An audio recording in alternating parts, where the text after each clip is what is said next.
Hey, what is up, mortals?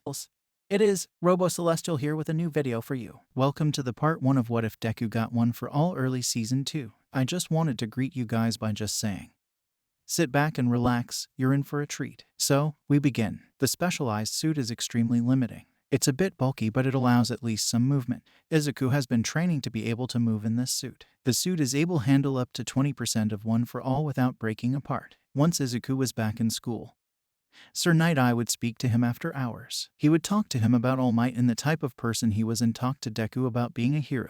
Is this really what was best for him after all he has been through? Deku was still 100% set on becoming a hero. Nothing would change his mind.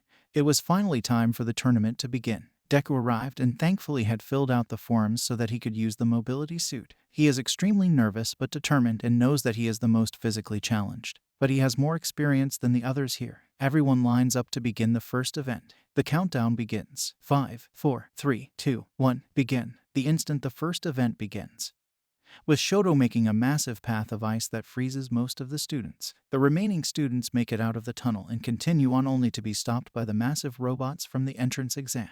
Deku finally breaks free of the ice and makes his way out. He jumps towards the center robot and, using a chop motion with his last good hand, he cuts the robot in two, which sends the robot to the ground and makes it explode, which causes damage to 2 more robots in the process. Deku then lands behind where the robot was and continues on to the next area, with only a few other students in front of him. In the second area, he looks out and sees the cables that he would have to travel across. He switches the mobility suit from balance mode to jumping mode and he jumps, landing on the other side. Jumping mode allows for better redirection of the force that he can apply to allow him to jump further, but it reduces his speed and balance. He lands on the other side, only seeing one other student in front of him. It was Shoto. Deku is focusing on making it towards the end of the event. Todoroki sees him and decides to ice the whole area so that he can get to the end of the event as quickly as possible. Shoto then starts to slide on the ice as he is creating it and covering the landmines in the process. Deku, realizing that the area was full of landmines, decides that there is only one way to win this. He changes to the third mode, Turbo. He begins to run as fast as he can towards the end.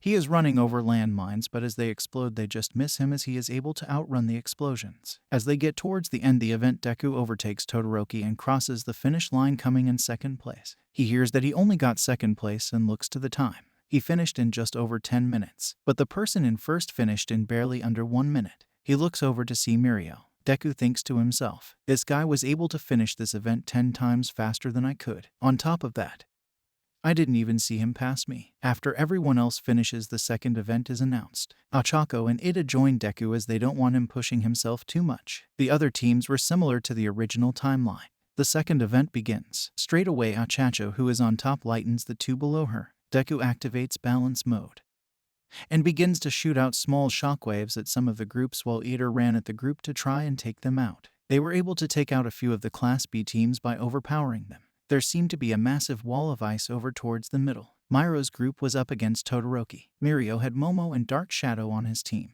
Because of this, they were able to defend until the time was up against Todoroki. Deku, seeing how Mirio's team is all about defense, he didn't want to go after him either, since it will end with them running out of time to get any more points. After a few minutes pass, the cavalry battle is now over. Thank you all for sticking around, and I hope that you enjoyed. Before you leave, we would just like to let you know that We The Celestials has many other channels for your entertainment and viewing purposes.